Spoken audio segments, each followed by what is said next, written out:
Hey everyone, this is Gabrielle again with This Millennial Nation. And today I am super stoked because I get to talk to, I think I probably call him the most entrepreneurial person that I know. Every time I have talked to this man, he is either starting another business or thinking about starting another business or closing one business down to, start another two businesses. And I am super stoked to introduce a very good friend of mine and crazy entrepreneur, Phoenix Eyre. So thanks for joining us.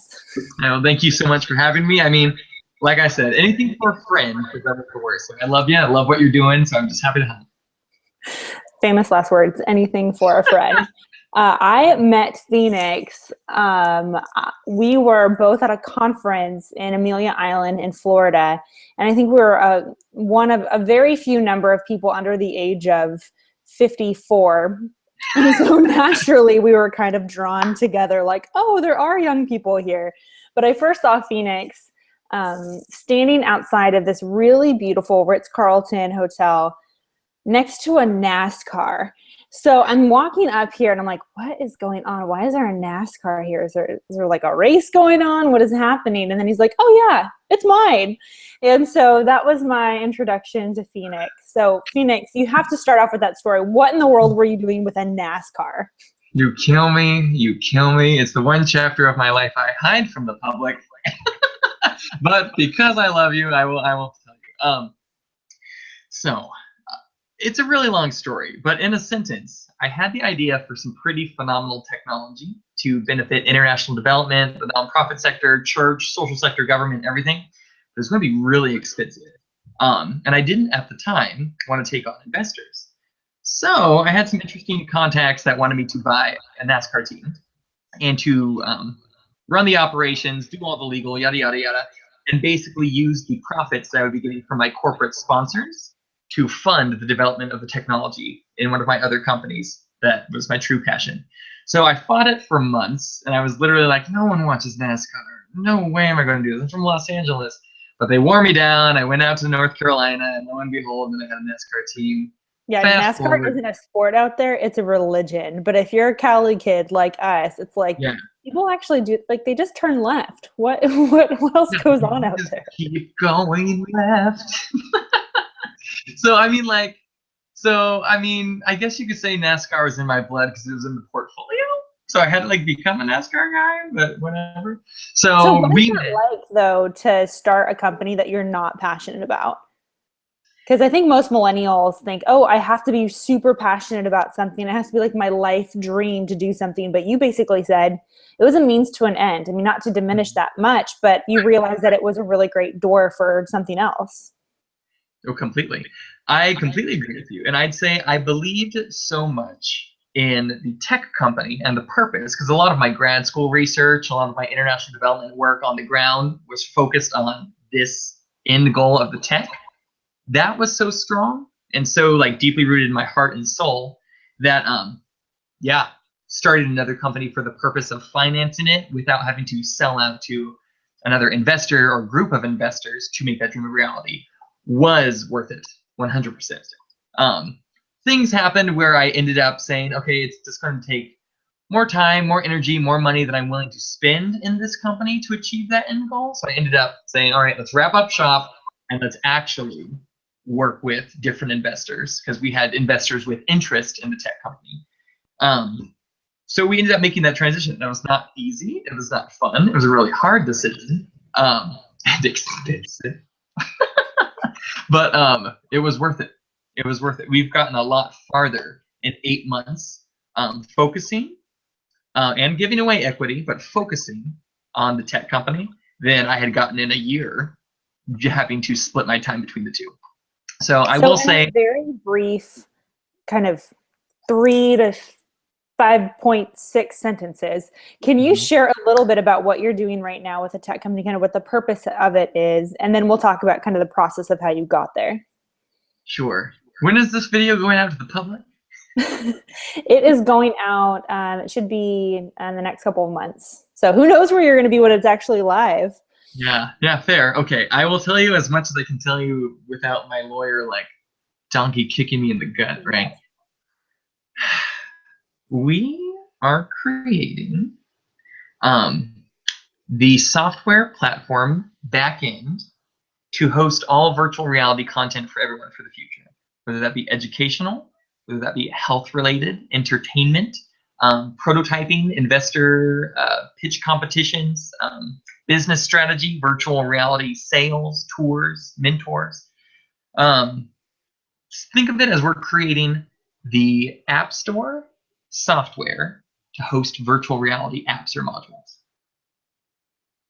Yeah, I hope everyone's mind was just blown because that just happened. Oh, and it's free. Essentially creating a platform where transformational content in every sector of society around the world is going to be able to be hosted. So how did you come up with this idea? Okay. Are we on the record or off the record?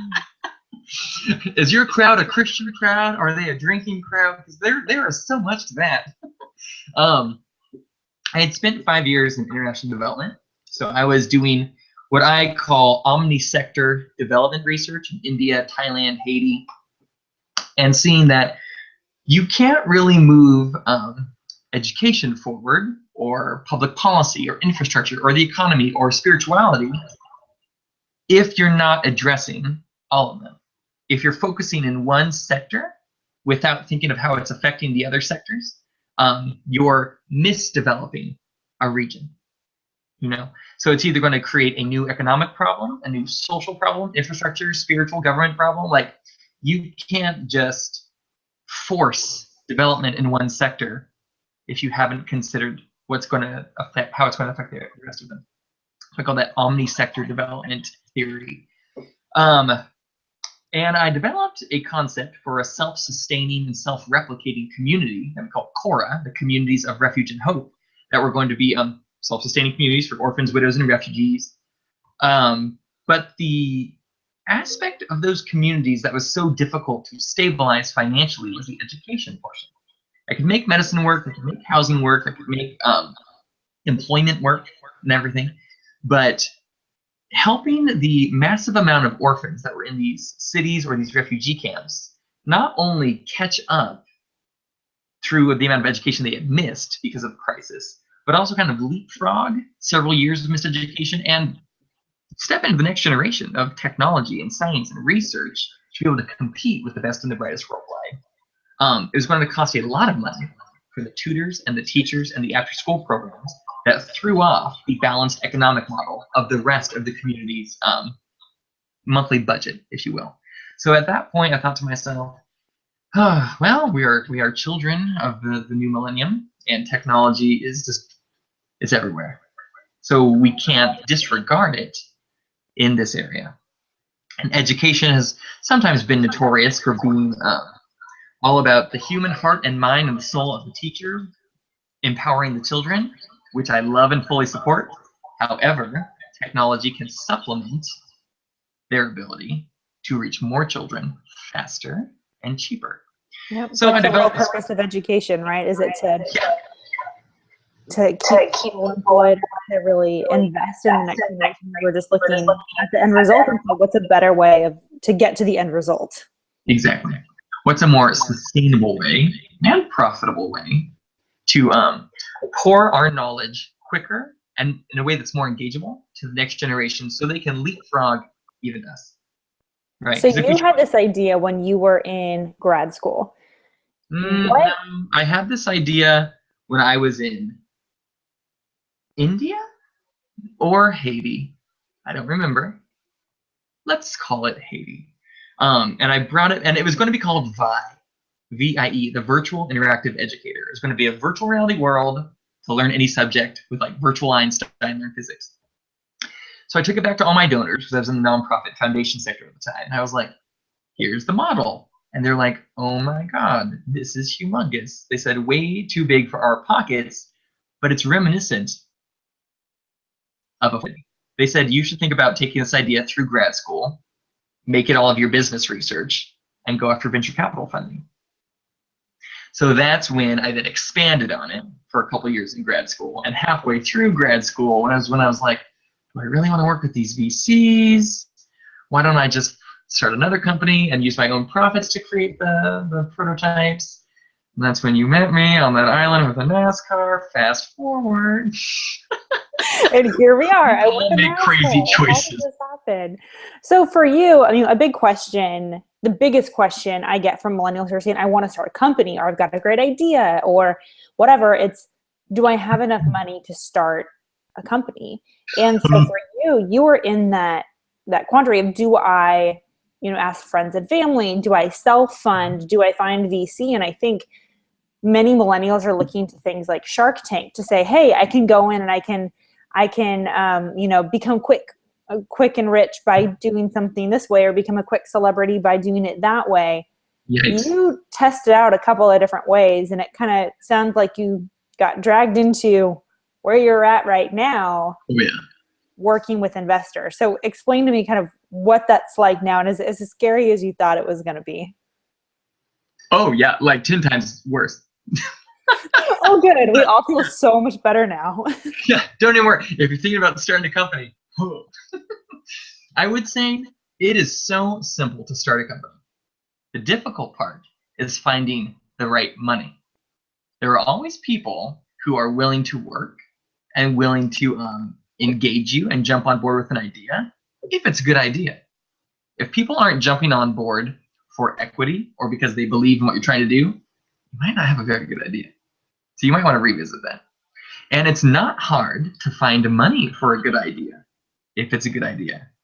The difficult part is finding the right money without strings attached, or with the right strings attached from the right people at the right stages.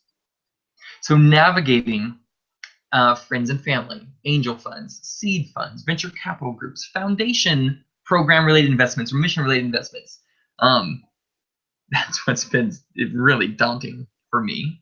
So much growth. In the past month, I have had to learn and grow and leave behind certain parts of myself and grow other parts of myself that I had 5 years getting shot at in other countries working on international development research.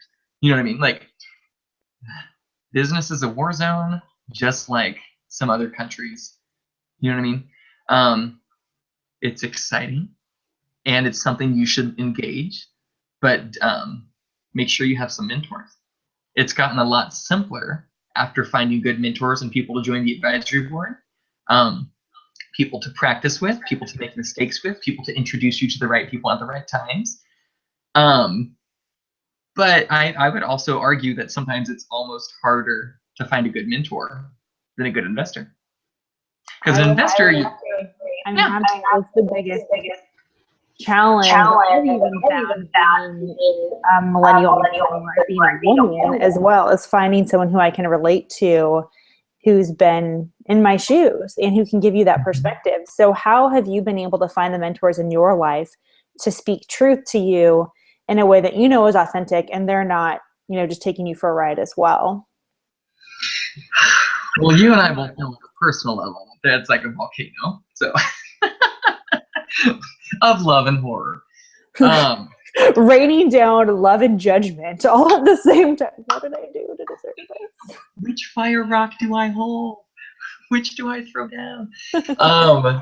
So I would say what's been helpful to me, it has not been simple. I have hunted for them for 5 years, and I probably now have 3, right? I've hunted them, and now I have 3. And they all have an equity interest in my company. So it was very helpful to find the people who I needed for certain sectors, whether they deal in business or operations or development or technology, who would believe in me, but also have the reason to keep engaging me because of their busy schedules. Because if they are successful in mentoring me and the company ends up being profitable like they're planning, there is a financial return. So you could call them helpful. That's understated, but you have to really be careful who you let inside your inner circle, both mentoring you spiritually, mentally, in a business perspective, professionally, but also on an investor perspective. Because I mean, you're letting investors know what you're working on and how, with who, on what timeline, which is dangerous. And you're letting mentors know why you're doing all those things. And I mean, how have you learned to trust people? Because that, I think, is the biggest challenge for being an entrepreneur, and especially being someone who's young. When I first started my business, like, oh, I'm just so young. And at first it was, I saw it as a strength. And then I realized that I'm basically painting a huge target on my back of like, I'm young and naive, take advantage of me. You have to be prepared to walk into a board meeting and call someone out. And you have to be prepared to, stand up to investors, or to stay true to your convictions about what direction the company is going. I know you've had some experience with that as well. Yeah. Hashtag exactly. Like, I can't quite describe to you how tricky that gets. Being young, having a little bit of success, but also some things blow up in your face. You have those people who want to capitalize on your personal brand and your connections, but also those people who want to remind you of your failures and use that as leverage to guide you in a direction that's more beneficial to them, their company, their views and belief systems.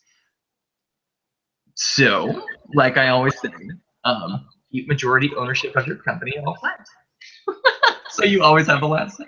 And spend time with God and mentors who are not connected to everything you're working on. But I mean, we're in such an interesting sphere, dealing in the intersection of government, technology, faith, corporate America, the foundation sector, education, personal development. There is not one mentor that I've found who's been able to engage everything I'm working on as a mere investor. So I'm still missing that and looking for it. And I think it's probably Melinda Gates. So I will find her one day. That's like my plan A. Hang out with Melinda Gates and drink champagne. Like, hey, just to let you know, we should be besties. Melinda, yeah. Can I call you Mel? We should be friends. Yeah, I'll send you a postcard from the bottom of the mountain and be like, oh, please take me on. Yeah. I'll pay for the $2 check, I promise. Yeah. But as far as being careful, you have to be. You have to be. It's not just oh, I think I'm going to start a business one day. And I think that's, I'm learning as I'm talking to entrepreneurs, and you're at a very unique phase because you're in the startup phase, you're in the, the VC, like you're pitching people and refining your pitch. And it's a really hard struggle, and you get to know yourself faster than anything else. But I think we can be young and just think, well, why can't this just work? Or why can't we just go forward and do this? And I think we're very impatient, partly because of our youth. I think youth just across the board have just been not wanting to wait for results, but also too because we're a generation that don't tell me that I have to wait to find out the answer. I'm going to Google it right now on my phone and I'm going to tell you what the answer is. So for people to say, well, wait your turn or wait for this process, we're thinking, like, isn't there an app for that? There's got to be a better way. Or can I make the app for that? Right. Yeah. I want to chat a little bit about kind of how you've seen entrepreneurship in our generation. I know that you live around LA and you're working a lot with entrepreneurs of different ages, but have you seen that there's a difference in entrepreneurs our age versus entrepreneurs of other generations? Oh yeah. It's like night and day. Well, but I mean, you and I, for better or for worse, also know that there are like a couple different sectors of the millennials. This is true. There are the millennials who have become cutthroat and done really well for themselves, and who have also partially given us a bad rap. And there are other millennials who think of business as more of a socially entrepreneurial venture. How can I create a company that's doing good, that's profitable, sustainable, multinational, and collaborative?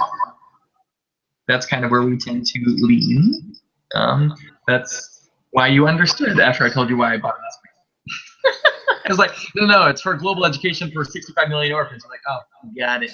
Duh, of course. That was my second thought. Pit stop in NASCAR on our way to global education makes perfect sense, right?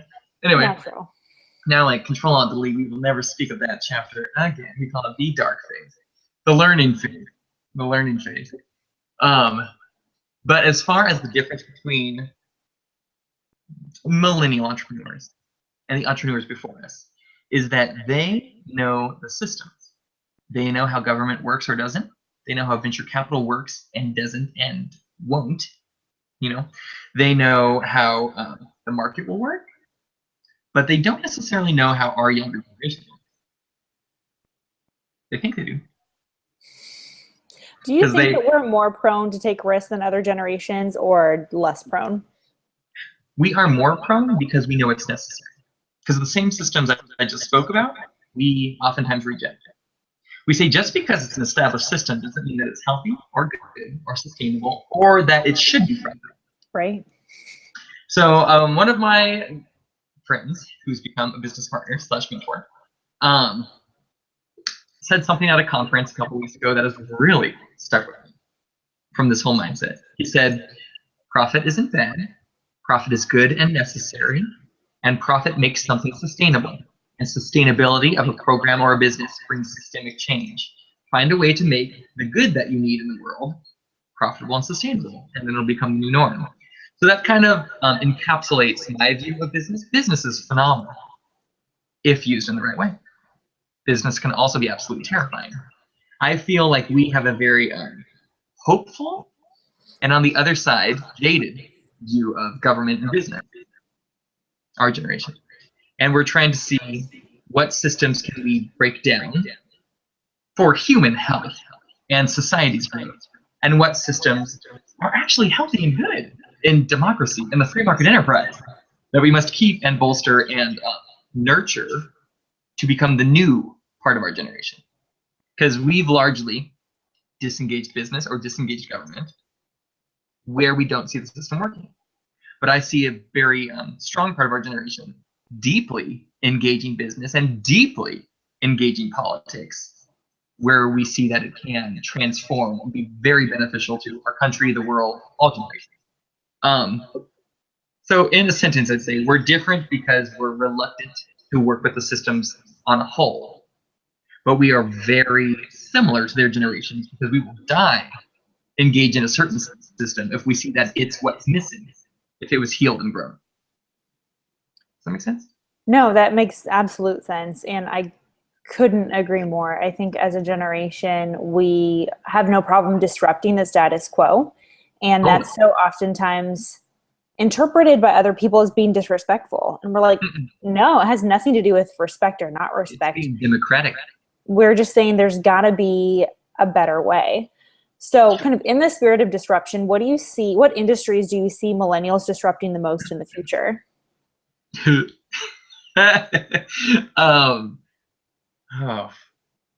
Well, I personally think it's going to have to be education and health.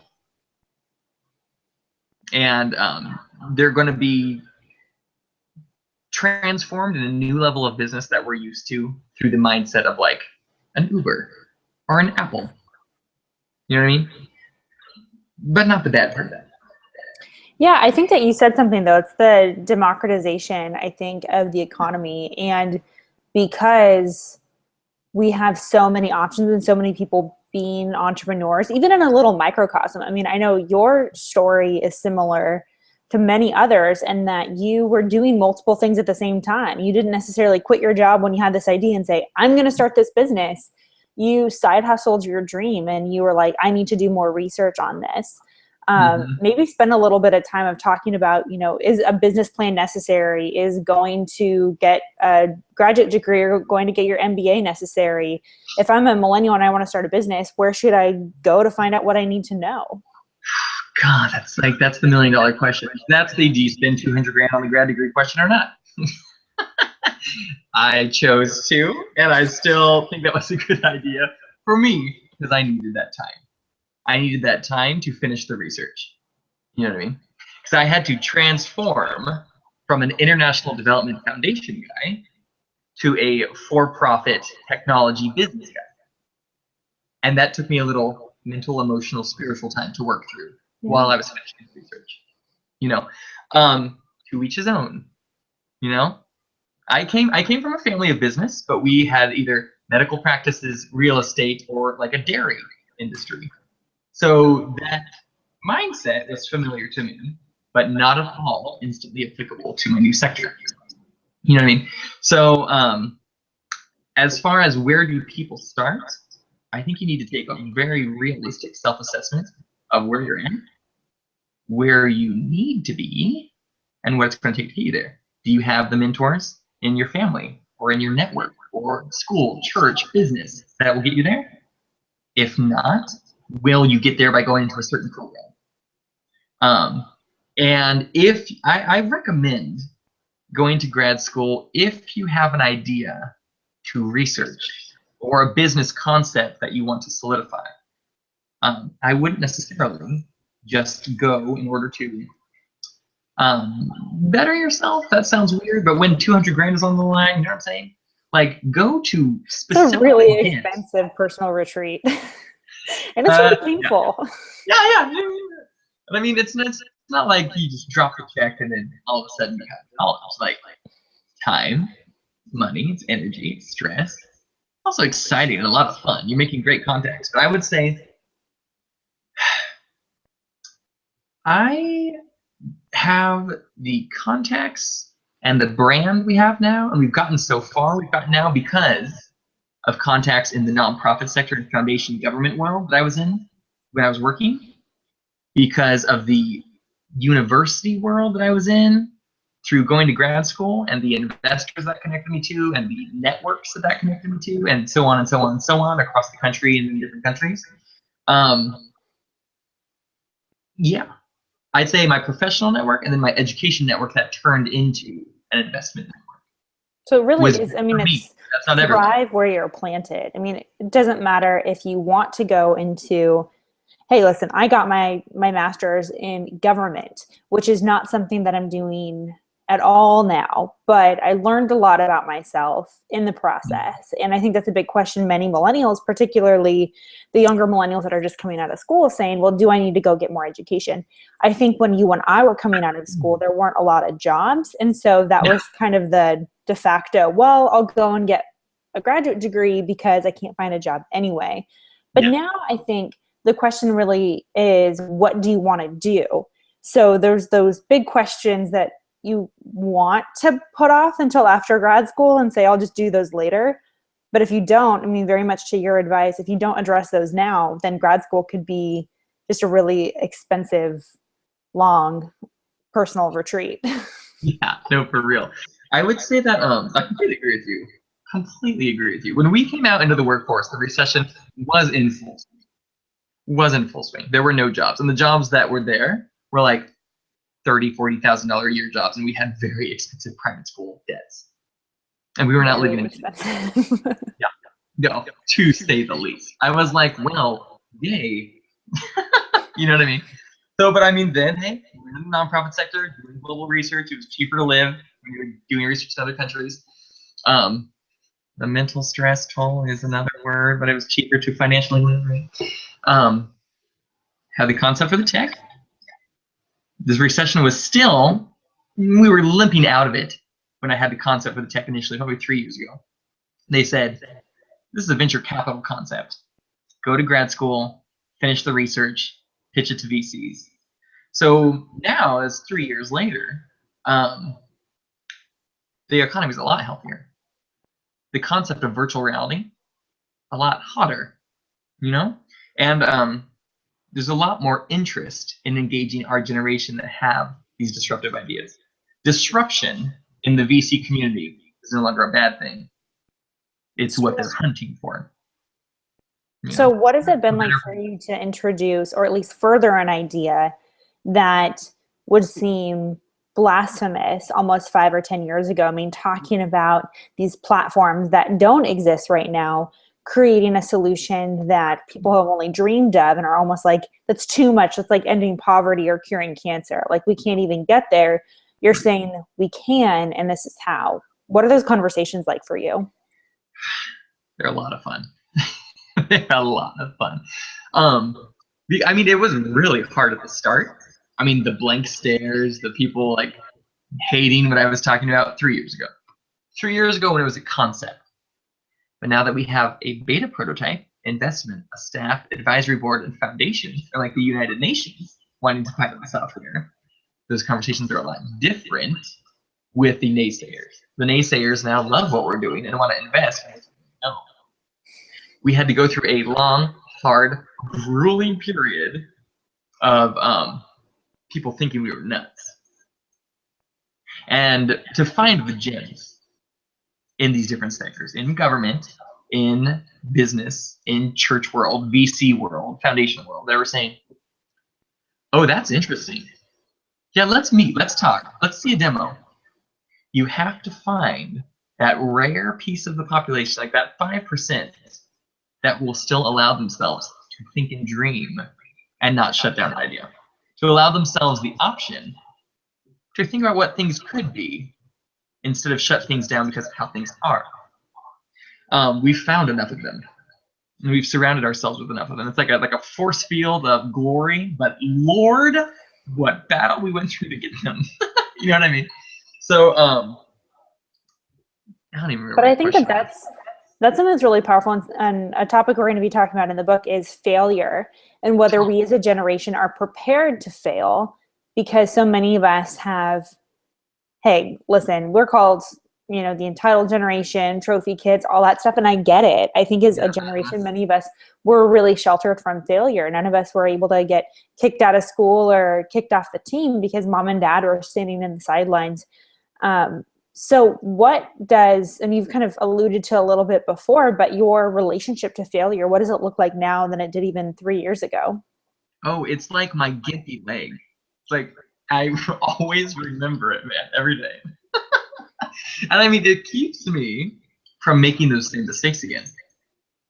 And I've shared enough about why I consider certain aspects of the past failures and others not with certain key mentors of mine, that they are never slow to remind me not to make those same mistakes again. So fail fast. Fail as fast as you can. And then surround yourself with the mental fortitude and the mentors that will help you heal with God and your own reality and step forward into the next chapter or the next meeting or the next presentation. Growing into a person who is not afraid to say no to $6 million because these people are not the right investors. Because they were very much interested in a certain piece of my technology that I can't tell publicly yet, and not the free education for 65 million orphans piece of my technology. That takes some fortitude. I would not have been that person who said no to that 5 years ago. But thank God we are now. You know what I mean? That's good. Yikes. So let yourself fail, because it gives you the thick skin and snaps you into what reality is currently. So you're strong enough to go through challenges and chapters to usher in the reality that should be. Don't be afraid of failure. Look for the failure. Embrace the failure. Bring Kleenex, a journal, at least one handle of whiskey, and your 2 closest friends, and you just engage the hell out of that failure. Oh, that's so good. I say all the time, yeah, and thank you. Fail fast and fail hard, because I would rather know the sting of failure straight up rather than having to do the long, drawn out, painful toil of it. And I think that's honestly a huge opportunity for us as a generation. If we can get that, hey, you know what, we're in our 20s and we can start this business, and if it totally crashes and fails, I'm going to learn everything I can and move on to the next thing, rather than sitting back and saying, woe is me, my perfect idea never got picked up. Just saying, you know what, where can we learn from this and what can we move on to? So we have reached the end of our interview, Phoenix. And so I'm going to jump into, I know, we're almost done. Hold on, calm down. We are now going to enter into our lightning round, where I have a number of questions to ask you.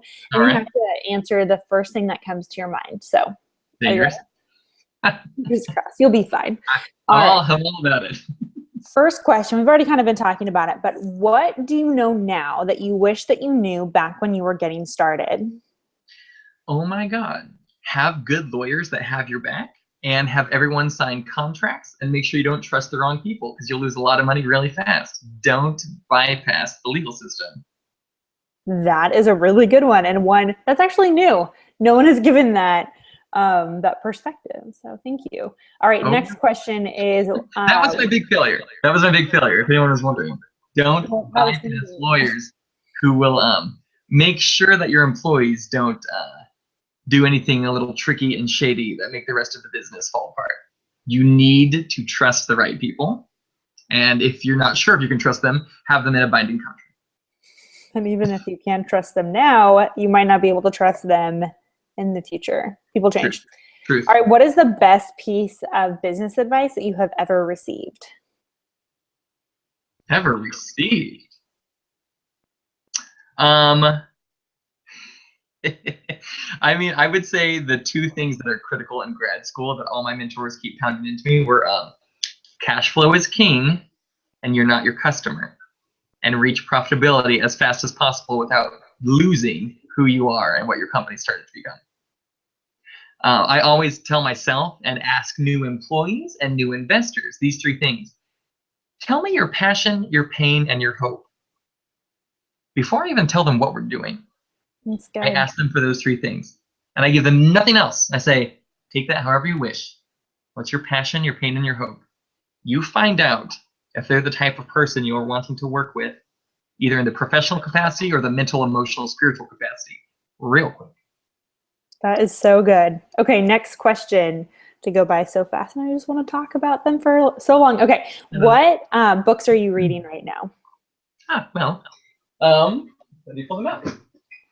It shows my dualistic mentality. So I've got my travel Bible, of course, but also The End of Poverty, right from the UN, and then The Hole in Our Gospel about poverty from the spiritual level and poverty from the omni-sector development level. So that is awesome. Cool. You should pick those up if you have any interest or ideas about how to, do little things like solve world hunger. All right. My final question. Stay profitable. My final question for you, Phoenix, is I don't know if I've ever asked you this question before. It's my favorite. If the 12-year-old version of Phoenix were to meet you right now, what would he think about what you're doing? I think that, oh my gosh, 12-year-old version of Phoenix was like a messed up, sheltered, kind of like poor sense of self-esteem kind of a kid. Like picked last for all sports, didn't think he was good at anything. I think he would, I don't think he could quite conceive of the transformation that happened in like 16 years. You know what I mean? That's but I mean, awesome. I also don't think he would have any conception of the depth of struggles that he was about to go through. You know what I mean? It's much better being on this side of it, though, isn't it? Oh yeah. I mean, like I'm obsessed with 12-year-old Phoenix. He's that little twerp that I would like mentor right now. Yeah. You know what I mean? And you need to. I wouldn't pick you last for dodgeball, Phoenix. You'd totally be on my team. Thank you. I'm damn good at dodgeball. All right, awesome. Well, Phoenix, thanks so much for taking the time and talking about how it takes time to have your idea actually turn into reality. And a lot of times you have to go back and you have to refine it, and you're going to fail along the way. But you learn fast and you learn hard and you bring the right people with you. And I think that we all learned a lot more about what it's like to be a millennial entrepreneur by someone who's in the middle of it right now. So thanks for joining us. Hey, no, it's always a pleasure. I'm ton of fun, and I wish you luck and success. And if anyone has any thoughts or questions, feel free to find. I mean, LinkedIn is like my second home, so. LinkedIn him, and then we'll have all of your information on the side panel, so everybody can tweet at you or Insta stalk you or do whatever they need to do. So. The Instagram, man. Getting on the gram. Okay, cool. Well, thanks so much, Phoenix. Thanks again, guys. Good luck.